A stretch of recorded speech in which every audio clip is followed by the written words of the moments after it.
जय हिंद। स्वागत है आप सभी का स्टूडेंट फाउंडेशन का यूट्यूब चैनल पर। मैं विकास और आप लोग को आज हम एसएसटी पढ़ाएंगे। देखिए यहाँ पर आज हम स्टार्ट कर रहे हैं हिस्ट्री, क्लास 10 का हिस्ट्री चैप्टर नंबर 1 है, जिसमें क्या है, यूरोप में राष्ट्रवाद का उदय।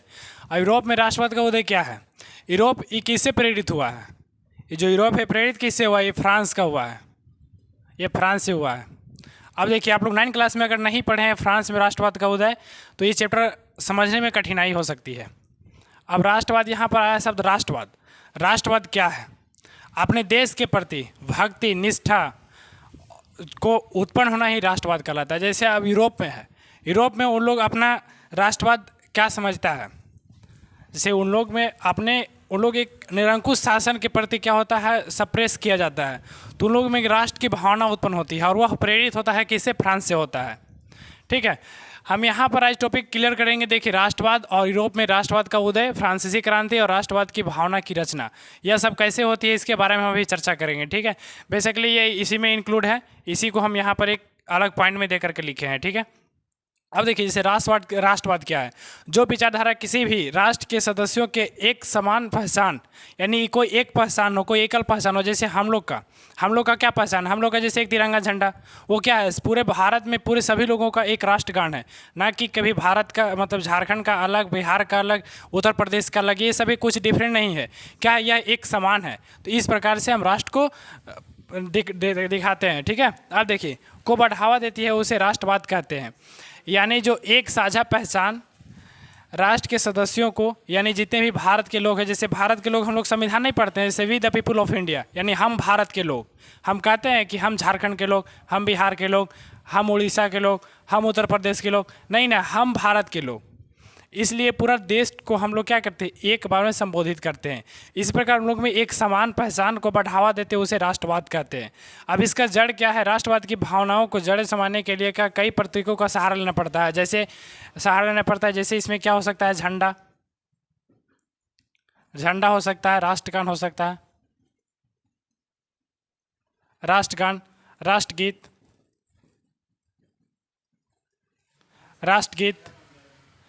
इस प्रकार से राष्ट्र की क्या होगा, राष्ट्र की भावना को पैदा करने का एक तरीका होता है। ठीक है, जैसे क्या है कि जब हम लोग पढ़े हैं, जब सुभाष चंद्र बोस जब आए थे भारत में, तो क्या बोले थे, तुम मुझे खून दो मैं तुम्हें आज़ादी दूंगा।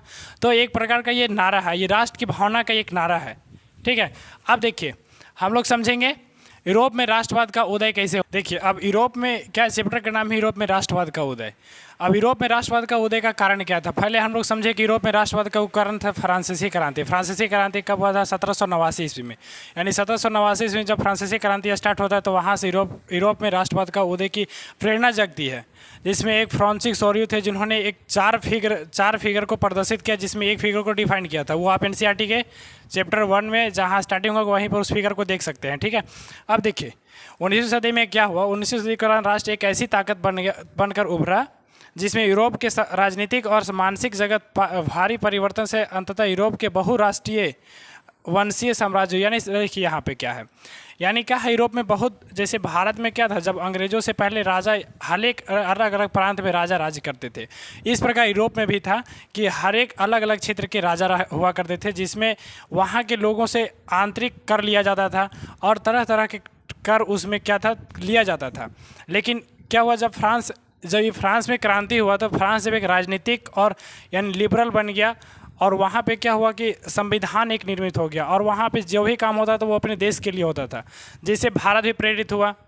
ठीक है, और हम लोग संविधान जो भी बनाए, हम लोग एक क्या लोकतांत्रिक राज्य है, ये कहाँ से प्रेरित हुआ, ये फ्रांस से हुआ है। ठीक है, तो ये क्या हुआ कि मानसिक जगत में उन लोग एक मानसिक क्या होता है कि मन में सोचता है क्या हम लोग इस तरह से दबाव में पड़ रहे हैं, हम लोग को सप्रेस किया जा रहा है, हम लोग पर शोषण किया जा रहा है, और किसी के द्वारा, पॉलिटिकल पार्टीज़ के द्वारा किया जा रहा है, जिसको राजनीतिक पार्टी भी बोल सकते हैं। राजनीतिक उसमें कोई पार्टी नहीं हुआ करती थी, बल्कि वहाँ पे एक वंश हुआ करता था, जैसे कोई वंशीय, यानी किसी का वंश चल रहा है।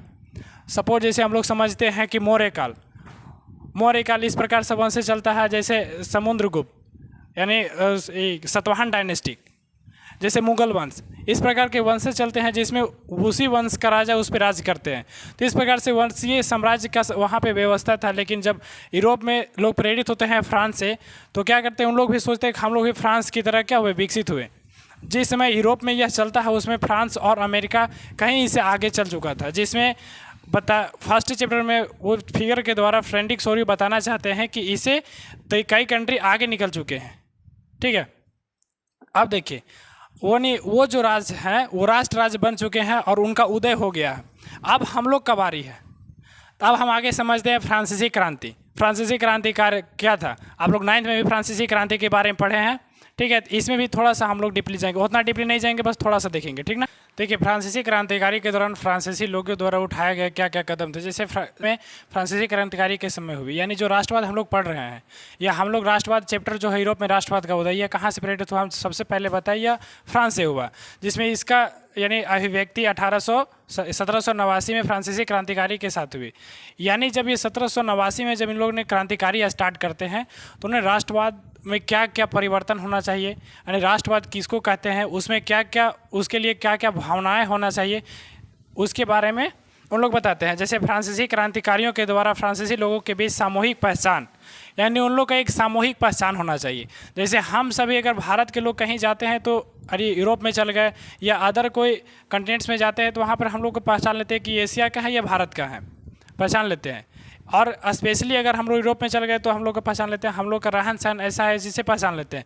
तो उन लोग को क्या हो जाना, एक सामूहिक पहचान होना चाहिए। उन लोग का सामूहिक पहचान क्या चीज़ है कि भावना पैदा करने के लिए उठाए गए कदम, उनमें से कुछ कदम उठाए जैसे कि पितृभूमि और नागरिक, उसके बारे में हम लोग अभी तुरंत आगे देखेंगे। ठीक है, देखिए फ्रांसीसी क्रांति के दौरान उठाया गया क्या कदम था, यानी राष्ट्र की भावना के लिए उन लोगों के द्वारा क्या उठाया गया कदम था। जैसे कोई पार्टी है यानी कोई क्रांतिकारी है, वो लोगों में अपने क्रांतिकारी को फैलाने के लिए क्या क्या कदम उठाए थे, हम उनको समझते हैं। देखिए सबसे पहले क्या करना है, यानी ला पार्टीज और ला साइट्रोयन, यानी क्या है, पितृभूमि और नागरिक, यानी ये सभी भावना यानी पितृभूमि और नागरिक की समान भावना के लिए उठाया गया। जैसे हम लोग क्या है, हम लोग जब क्या कहते हैं मातृभूमि, यानी हम लोग भारत माता बोलते हैं। अब भारत माता के लिए कोई भी अगर आप एक जवान से पूछ करके देखिएगा ना कि भारत माता के लिए आप क्या करना चाहते हैं, तो वो जान देने के लिए भी तैयार हो जाते हैं।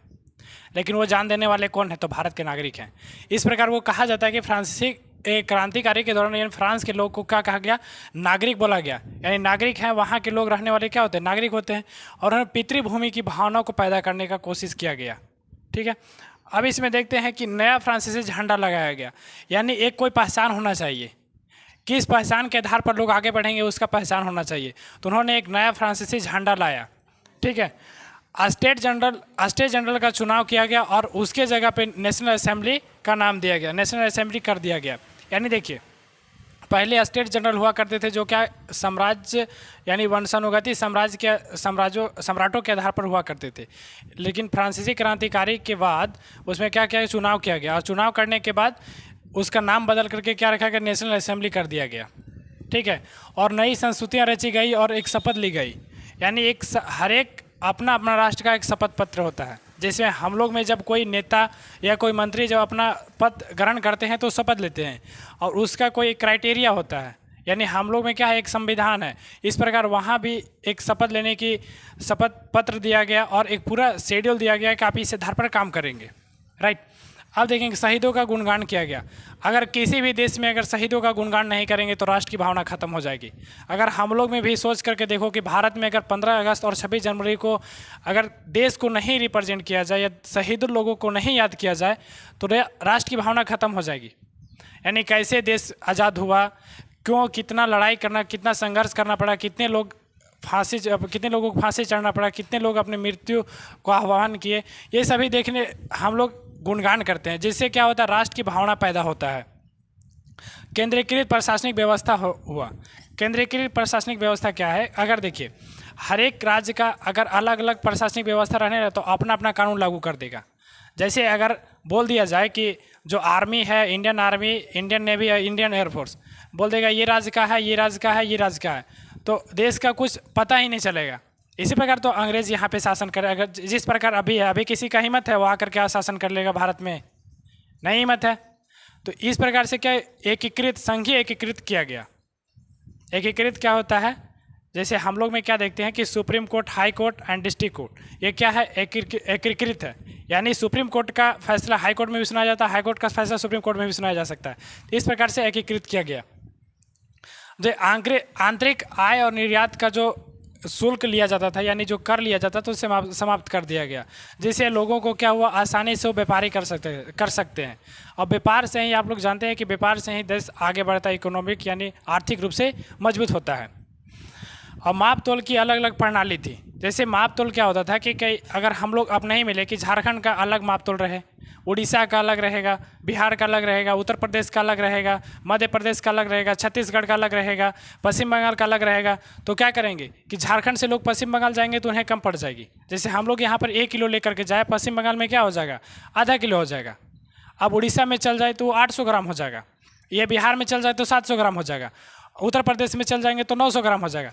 तो इस तरह से अलग अलग माप तोल की प्रणाली थी। तो उसे क्या किया, एक किया गया कि यानी एक क्या होना चाहिए, एक माप तोल की प्रणाली होना चाहिए, जिसे एक ही आधार पर अगर 1 किलो झारखंड में हो रहा है तो 1 किलो बिहार में होना चाहिए। इस प्रकार से माप तोल की यानी माप तोल की समान प्रणाली लागू की गई। अब देखिए कि राष्ट्रवाद की रचनाओं के समय क्या क्या, यानी ये सभी आप लिख सकते हैं कि राष्ट्र की भावना को रचना, यानी राष्ट्र की भावना में रचना क्या क्या आ सकते हैं, आप इसको लिख सकते हैं। अगर एग्जाम में आ सकता है तो ये सभी पॉइंट वहाँ पर भी लिख सकते हैं। और अगर ये भी पूछ सकता है कि फ्रांसीसी क्रांति के कारण उठाए गए क्या क्या कदम थे, आप उसमें भी लिख सकते हैं। समझ में आ रहा है। अब फ्रेंच जैसी भाषा को एक राष्ट्रभाषा का दर्जा दिया गया और वहाँ के आम लोगों में उन्हें प्रचलन में लाया गया, क्योंकि फ्रेंच में रहने वाले लोग क्या कहते हैं, यानी फ्रांस में रहने वाले लोग क्या फ्रेंच भाषा बोलते हैं, और उसी भाषा को एक राष्ट्रभाषा का दर्जा दिया गया।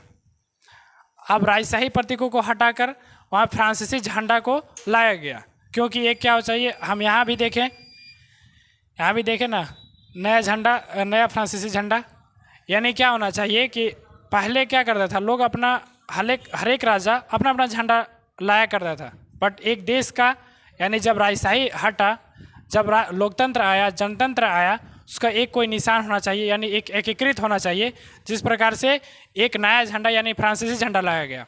यानी फ्रांसीसी क्रांति के समय क्या हुआ था, तो उसी समय यानी फ्रांसीसी क्रांति के समय उसके सेना में एक जवान आता है जिसका नाम था नेपोलियन बोनापार्ट। अब नेपोलियन जब अपना अधिकार जमाता है, कब, 1799 से 1815 तक वो शासन करता है। और जब वो शासन कर रहा था तो उसके दौरान वह कई सारे नियम लाया था, जिसमें हम लोग पढ़ते हैं 1804 की नेपोलियन संहिता के माध्यम से हम लोग देखेंगे। देखिए क्या है, 1804 के नागरिक संहिता अथवा नेपोलियन संहिता इसे कहते हैं, ठीक ना। अब देखिए, कानून के समक्ष बराबरी और संपत्ति के आधार को सुरक्षित किया गया। यानी कानून के समक्ष इसका कहना क्या था, पहले क्या था कि बहुत, यानी जो बड़े लोग हुआ करते थे उनका अपना कानून होता था, छोटे लोगों का अपना कानून हुआ करता था। तो जब नेपोलियन अपना सत्ता में आया तो कहा, बोला कि ये बोल दिया कि कानून के समक्ष समानता का अधिकार, अर्थात कानून के सामने सब समान है, यानी कोई बड़ा ना कोई छोटा। जैसे हम लोग पढ़ते हैं ना, हम भारत के लोग, भारत को एक संपूर्ण प्रभुत्व संपन्न समाजवादी। इस प्रकार नेपोलियन क्या किया कि कानून के समक्ष बराबरी और संपत्ति के अधिकार को सुरक्षित कर दिया। यानी कानून के समक्ष क्या होगा, सब बराबर होगा, संपत्ति का सबका अधिकार होगा, किसी के पास एकीकृत संपत्ति नहीं रहेगी, यानी संपत्ति पर सबका अधिकार होगा, ठीक है। सामंती व्यवस्था को समाप्त कर दिया। सामंती व्यवस्था क्या था, सामंत हम लोग पढ़ते हैं, अगर इंडियन हिस्ट्री आप पढ़े होंगे तो हर एक राज्य का पर अलग अलग सामंत हुआ करते थे, और उसमें क्या होता था, उनका यानी उस क्षेत्र पे वो राज करते थे और उसका अपना नौकरशाही होता था, अपना सब कुछ हुआ करता था उसका, यानी अपना वो संप्रभुत्व था, ठीक है। अब देखिए, किसानों को भूदान और नागरिक के शुल्कों से क्या कर दिया, मुक्ति दिलाई। यानी किसान को जब खेती करते थे ना तो किसान को भूदान देना पड़ता था, और जब नेपोलियन आया तो भूदान को समाप्त कर दिया। अच्छा काम किया, है ना। यातायात और संचार प्रणालियों में सुधार किया। यानी यातायात और संचार प्रणाली क्या था कि एक व्यक्ति को एक जगह से दूसरी जगह नहीं जाने दिया जाता था। जैसे हम यहाँ पर लिखे हैं कि गिल्ड को समाप्त कर दिया गया। अब गिल्ड बेसिकली क्या था, गिल्ड वह व्यवस्था थी जो एक व्यापारी को दूसरे स्टेट या दूसरे राज्य में, यानी दूसरे स्टेट या दूसरे कंट्री में नहीं जाने दिया जाता था, या अगर वहाँ जाता था उन्हें क्षति पहुँचाया जाता था। तो यातायात और गिल्ड को समाप्त कर दिया। इसी से यह रिलेटेड है, यातायात और संचार प्रणालियों को सुधार किया। अब यातायात और संचार प्रणाली क्या है कि अगर हमें कि यहाँ से किसी दूसरे स्टेट में जाना है तो अगर बीच में बहुत लंबी चौड़ी नदी रहेगी या गड़ा ढूंढ रहेगा, उबड़ खाबड़ रास्ता रहेगा, तो हमें जाने में वहाँ परेशानी होगी। या हमें एक जगह से दूसरा जगह बात करना है, तो ये क्या हो गया, ये संचार हो गया। यानी जो संचार, यातायात संचार, जैसे हम कॉल से बतिया रहे हैं ना, तो ये क्या है, एक संचार है, एक माध्यम है। इस प्रकार ये क्या क्या नेपोलियन ने बहुत सुधार किया।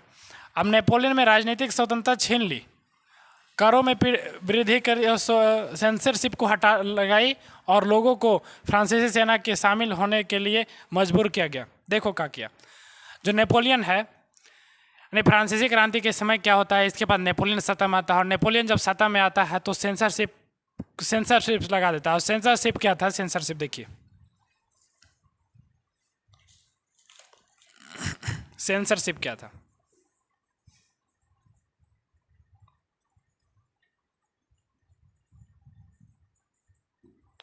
सेंसरशिप था कि अगर लोग राजा के विरुद्ध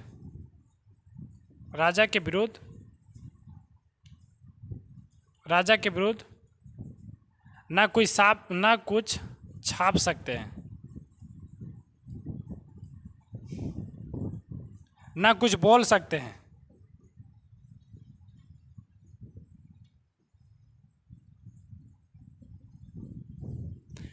यानी सेंसरशिप क्या था कि राजा के विरुद्ध आप ना कुछ बोल सकते हैं और ना कुछ राजा के विरुद्ध आप कुछ छाप सकते हैं, या जो वैसी कोई व्याख्या यानी वैसी कोई विवाद जो राजा के प्रति हो उसे आप बढ़ावा नहीं दे सकते हैं। यानी ये था सेंसरशिप। ठीक है, सेंसरशिप को फ्रांसीसी सेना में क्या किया गया, वहाँ के लोगों को फ्रांसीसी सेना में शामिल होने के लिए मजबूर किया गया। ठीक है, अब हम देखेंगे कि यूरोप में राष्ट्र का निर्माण कैसे होता है। यूरोप के नक्शे जो आज हम देख रहे हैं वो पहले इस तरह से नहीं था। पहले क्या था कि नक्शे में, अभी क्या है, यूरोप एक बहुत शक्तिशाली मतलब कंटिनेंट्स के रूप में देखा जाता है, यानी बहुत वो डेवलप है। और यह डेवलपमेंट एक बार में नहीं आया है, इसलिए हम लोग को भी समझने की ज़रूरत है कि डेवलपमेंट चाहते हो तो शिक्षा को बढ़ाना होगा। जैसे हम लोग अभी आगे पढ़ेंगे, कूलिंग वर्ग होता था, कुलीन वर्ग, मध्यम वर्ग और किसान वर्ग और अन्य वर्ग भी हुआ करते थे। इसको हम आगे मतलब अच्छा से देखेंगे। ठीक है, तो क्या होता है कि यूरोप में राष्ट्र का निर्माण होता है, सामूहिक रूप से क्या करता है, सामूहिक पहचान, समान संपत्ति नहीं होती है। क्या देखिए, यूरोप का नियम है ना, यूरोप में सब कुछ है, सब कुछ यानी वहाँ पे शिक्षा है, पैसा है, धन है, संपत्ति है, बट उन लोग का एक समानता नहीं है। बस उन लोग एक ही के प्रति समान होते हैं, वो भी राजा के प्रति। राजा के अलावा किसी को वो एक समान नहीं मानते। अब जैसे लोगों में वहाँ देखिएगा, आप अमेरिका के बारे में जानते हैं ना कि इधर काले लोग, काले और गोरे में अधिक भेदभाव किया जाता है। तो यह है कि यूरोप में सब कुछ है बट वहाँ पे एक समानता नहीं है। लेकिन समानता है बट किसके प्रति है, तो राजा के प्रति है। राजा को हर एक कोई अपना एक समान मानता है, यानी राजा को संप्रभुत्व मानता है, यानी राजा जो कहेगा राजा के अनुसार चलता है। ठीक है, अलग और यहाँ पे एक समान रहने के कारण क्या है कि लोग अलग अलग क्षेत्र से हैं और अलग अलग भाषा है, सभी लोगों का अलग अलग भाषा है। यानी उसमें देखेंगे कि अलग अलग भाषाएं बोलते हैं। जैसे हंगरी में आधी आबादी जो है मैग्रा भाषा बोलती है, जबकि बाकी आधी आबादी दूसरी विभिन्न भाषाएं भी बोलती है। और गिल्सिया के कुलीन वर्ग जो है पोलिश भाषा बोलते हैं। यानी ये सभी अलग अलग हैं। जैसे हैप्सबर्ग के हम लोग कहानी सुनते हैं। हैप्सबर्ग क्या था, यानी देखिए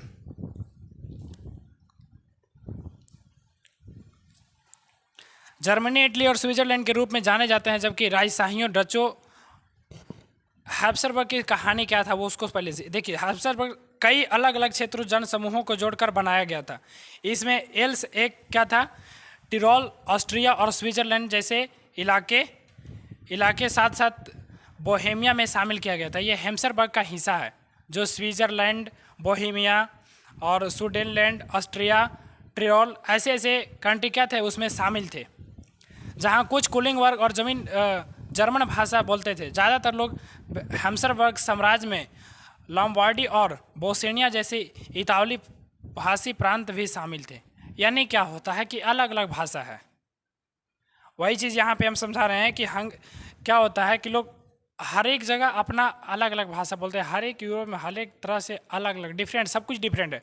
बट उन लोग क्या होता है कि राजा के प्रति एक समान भाव रखते हैं और राजा के प्रति उन लोग एक सामूहिक रूप से उन लोग का वही पहचान होता है। जैसे हम लोग का पहचान होता है ना, हम लोग का क्या पहचान होता है, हम लोग एक मतलब आप बता सकते हैं कि आप कहाँ के नागरिक हैं।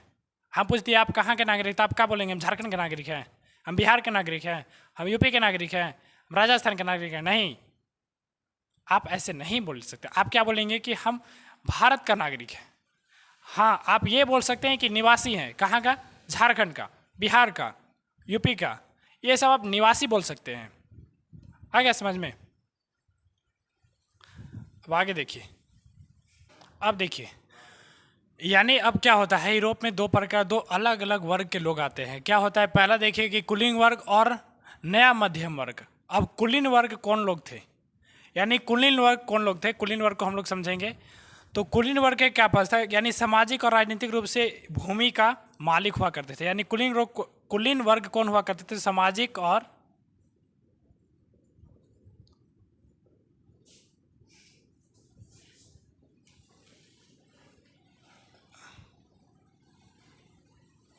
राजनीतिक रूप से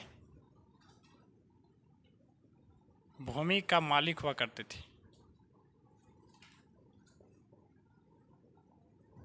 देखिए क्या होता है, ये क्या होता है, कुलीन वर्ग के लोग जो हुआ करते थे वो आपस में वैवाहिक संबंध से वो लोग ज़्यादा परिवार नहीं बढ़ाया करते थे, क्योंकि उन लोगों के पास क्या था, यानी उन लोगों के पास स्वामित्व था, अधिक जमीन थी, अधिक शक्ति थी, अधिक पावर था, पॉलिटिकल राजनीतिक शक्ति था। ठीक है, और जनसंख्या की दृष्टि से वह कुलीन वर्ग जो है बहुत छोटा वर्ग हुआ करता था। ठीक है, अब हम लोग देखेंगे कि मध्यम वर्ग।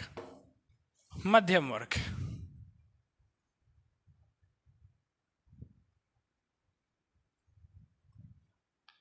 मध्यम वर्ग कौन लोग थे, यानी मध्यम वर्ग को हम अक्सर समझे तो मध्यम लोग यानी उनके पास संपत्ति नहीं था, यानी उनके पास संपत्ति नहीं था,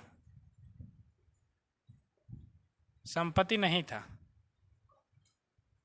लेकिन शिक्षित थे। यानी जो मध्यम वर्ग के लोग थे वो उनके पास संपत्ति नहीं था, लेकिन वो शिक्षित थे, पढ़े लिखे लोग थे वो। ठीक है, और आगे देखेंगे कस्ब, और इन्होंने यानी ये जो लोग हैं, जब इंग्लैंड में औद्योगिकरण शुरू होता है, ये व्यापारी लोग भी थे, ये व्यापारी लोग भी थे।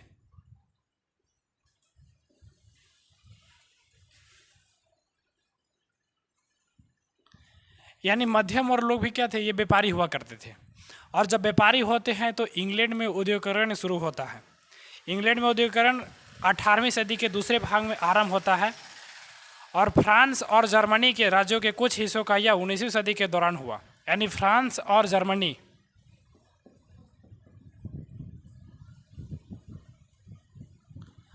जर्मनी के कुछ हिस्सों में 18वीं सदी में क्या होता है, प्रारंभ होता है। और जब औद्योगिकरण शुरू होता है तो ये जो मध्यम वर्ग के लोग हुआ करते थे, जो शिक्षित और व्यापारी हुआ करते थे, ये आर्थिक रूप से मजबूत होने लगे। और जब आर्थिक रूप से मजबूत होने लगे तो एक उदारवादी राष्ट्र की भावना फैलने लगी। अब उदारवादी राष्ट्र की भावना क्या होती है, हम उसको समझेंगे। देखिए, किसान लोग भी हुआ करते थे, किसान लोग की अत्यधिक जनसंख्या थी, और अत्यधिक जनसंख्या होने का क्या रीज़न था, क्योंकि देखिए जो इन लोग के पास था, यानी कुलीन वर्ग के पास क्या था, अत्यधिक जमीन थी, इसके पास क्या था, पैसा था, राजनीतिक शक्ति थी। और तो इन लोग खेती, जिसके पास आप लोग गांव में देखिएगा, जिसके पास ज़्यादा ज़मीन होता है ना, तो वो अपने से खेती बाड़ी नहीं करते हैं, वो भूदास व्यवस्था यानी किसी को दे देते हैं, और उससे क्या लेते हैं, उससे यानी आप अगर किसी को ज़मीन दे दीजिएगा, ज़्यादा ज़मीन आप किसी को दे दीजिए तो वो आपको देगा, फिर वो करने के बाद 1/3 या 1/4 पार्ट होता है, जो भी है, ये क्या होता है कंडीशन, आप लोग अपने अपने इलाका में देख लेंगे, उस हिसाब से वो मालिक को दे देता है। तो किसान लोग भी हुआ करते थे जिसकी संख्या बहुत अत्यधिक थी। लेकिन हम लोग समझ रहे थे कि मध्यम वर्ग, यानी मध्यम लोग जब मध्यम वर्ग के लोग जब ये क्या होते हैं, शिक्षित हो गए, और इंग्लैंड में जब औद्योगिकरण शुरू होता है, औद्योगिकरण शुरू होने के बाद क्या होता है कि मध्यम वर्ग के लोग क्या थे, व्यापारी भी हुआ करते थे, शिक्षित थे, तो इन लोग के पास क्या हुआ कि सामान बेचने लगे, और सब सामान बेचने लगे तो क्या होता है, सामान कुछ बेचिए तभी कुछ आएगा, तो इन लोग के पास पैसा आने लगा, यानी आर्थिक रूप से ये लोग मजबूत होने लगे। तब उदारवादी राष्ट्र की भावना पैदा होती है। अब उदारवादी राष्ट्र में क्या मायने होते हैं इसको समझते हैं। यूरोप में 19वीं सदी के शुरुआत दशकों में राष्ट्रीय एकता और संविधान विचार उदारवाद करीब से जुड़े थे। उदारवादी, देखिए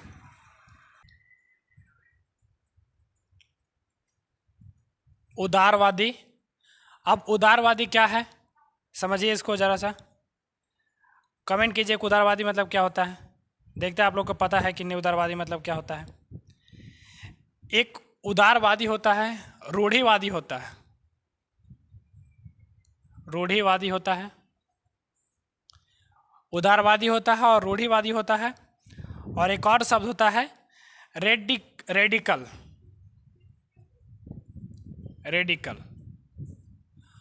उदारवादी क्या है, रूढ़िवादी क्या है और रेडिकल क्या है। उदारवादी जो है वो क्या है कि देखिए, जो उदारवादी लोग होते हैं वो स्वतंत्र विचार वाले लोग होते हैं, यानी जो विचार है उन्होंने स्वतंत्र विचार है, यानी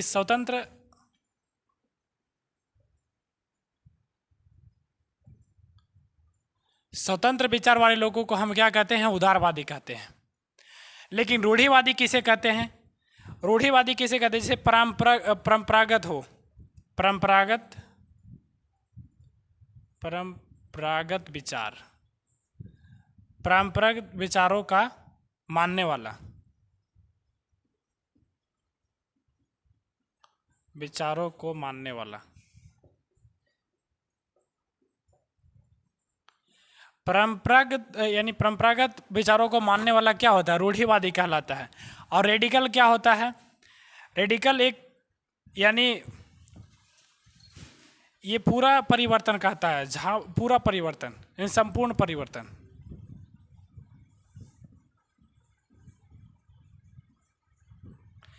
एक होता है रेडिकल विचार, रूढ़िवादी और उदारवादी। उदारवादी क्या होता है, स्वतंत्र यानी स्वतंत्र विचारों वाले होते हैं, क्या होते हैं वो क्या कहलाते हैं, उदारवादी कहलाते हैं।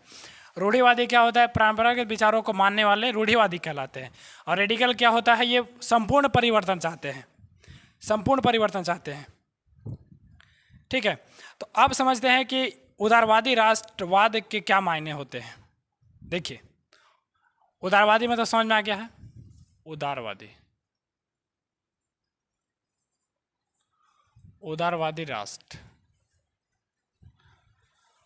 उदारवादी राष्ट्रवाद, उदारवादी राष्ट्रवाद क्या होता है। यूरोप में 19वीं सदी में शुरुआत दशकों में राष्ट्रीय एकता संविधान विचार उत्पादन के करीब से जुड़े हुए लोग थे। यानी उदारवादी का मतलब होता है लिबरिज्म।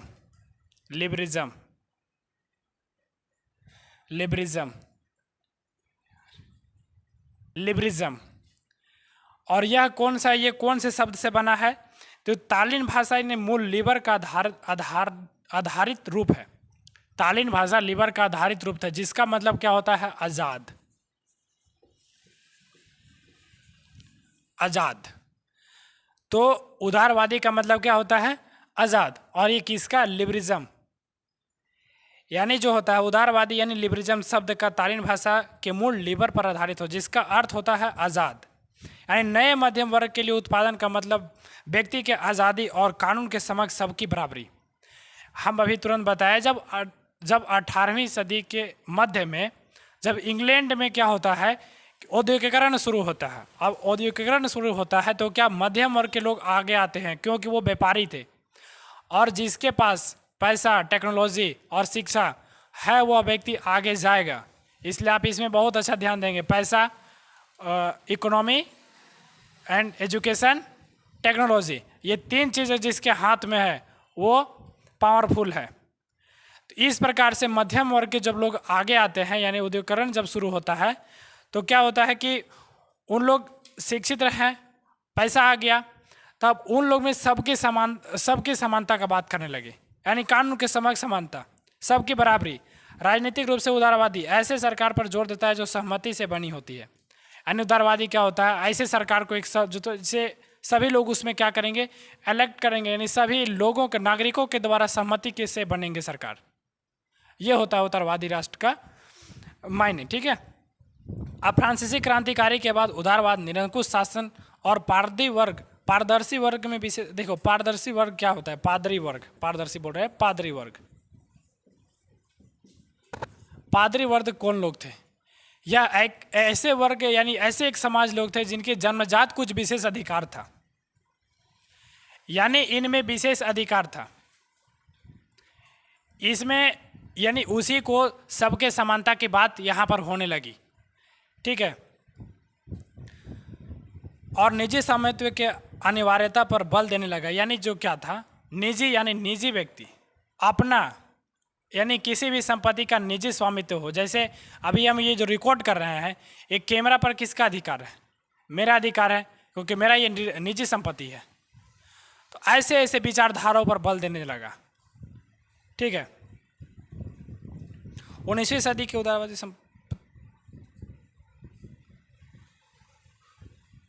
और जब क्या होता है कि इस उदारवादी में जब लोग बात करते हैं समानता का अधिकार, यानी समान और लोगों के द्वारा एक सरकार को बनाया जाए, तब जब चुनाव होता है, सबसे पहले जब चुनाव होता है तो उसमें जिनके पास संपत्ति था,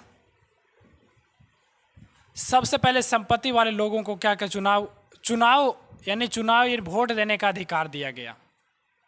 ये जहाँ तक बहुत गलत हुआ। अब तब आता है जोकोबिया का शासन। अब जब जैकोबिया का शासन आता है तो उसमें वयस्क लोगों को भी अधिकार दिया जाता है, क्या चीज़ का? इलेक्ट करने का, यानी चुनने का अधिकार दिया जाता है। किसके शासनकाल में? जैकोबिया का शासनकाल में, याद रखिएगा।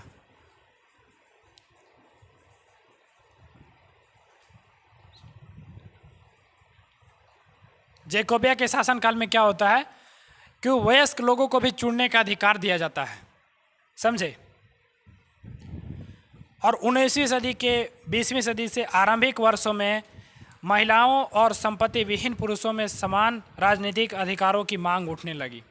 जब लोगों को नहीं चुनने का अधिकार मिल रहा था तो सामूहिक रूप से जो कमज़ोर, यानी जो शक्ति विहीन लोग, जो संपत्ति विहीन लोग थे, जो गरीब लोग थे, उनमें सामूहिक रूप से यह विचार उठने लगा, ठीक है। आर्थिक क्षेत्र में उदारवादी, बाजारों की मुक्ति, जैसे क्या, जब उदारवादी लोग क्या करते हैं, आर्थिक रूप से उदारवादी, यानी हर एक आर्थिक रूप से उदारवाद हो। और क्या, बाज़ारों की मुक्ति, बाज़ारों की भी मुक्ति होनी चाहिए, यानी बाज़ार में क्या लोग अपने तरीके से सामान बेचे, अपने तरीके से लोग खरीदे, राइट। चीज़ों के पूंजी आवागमन पर राज्य द्वारा लगाए गए नियंत्रणों को खत्म करने का पक्ष में थे। यह क्या क्या जो आंदोलन उठा, तो यह क्या क्या के पक्ष में थे?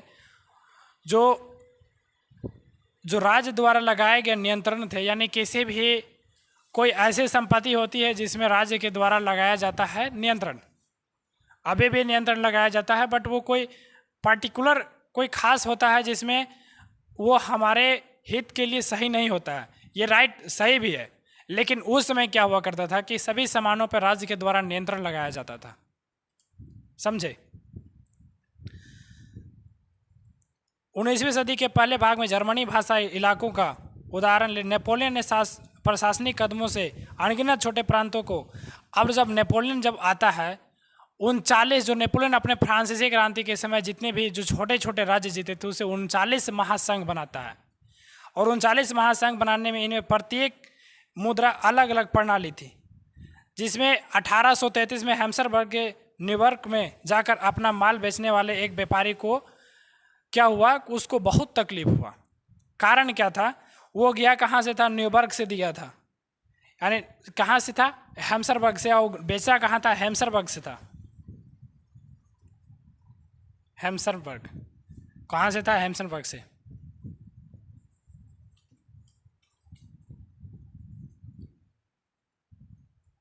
हैम्सबर्ग से था। और न्यूयॉर्क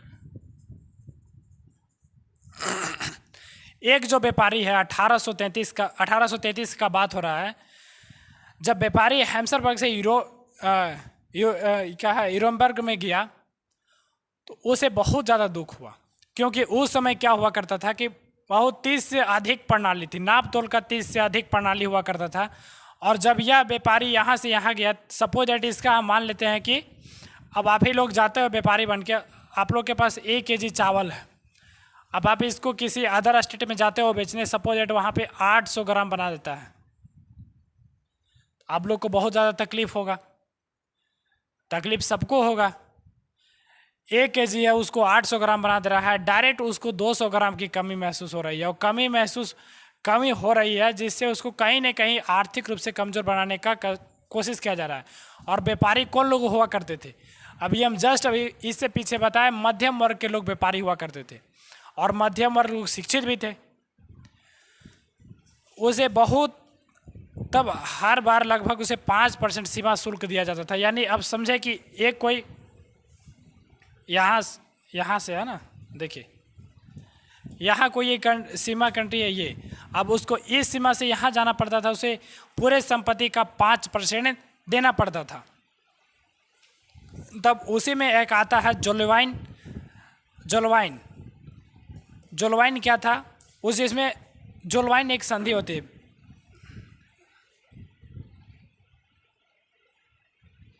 शुल्क संघ जोलोराइन का स्थापना किया गया। जोलवेराइन क्या था, यह 1834 में जोलोराइन संधि का स्थापना होता है।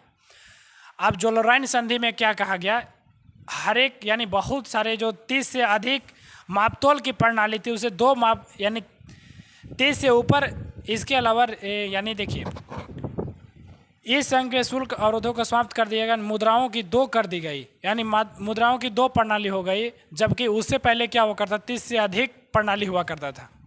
अब जोलोराइन की संधि होती है 1834 में, याद रखेंगे जोलोराइन की संधि कब होती है, तो 1834 में होती है जोलोराइन की संधि।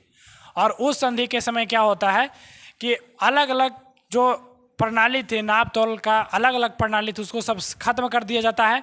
और ये भी याद रखेंगे कि उसमें जोलोराइन की संधि में अधिकतर जो जर्मन थे, यानी जर्मन के लोग थे, ठीक है, जर्मन के लोग हिस्सा लिए थे, ठीक है। और इसी के बाद जोलोराइन संधि का कब होता है, 1834 में।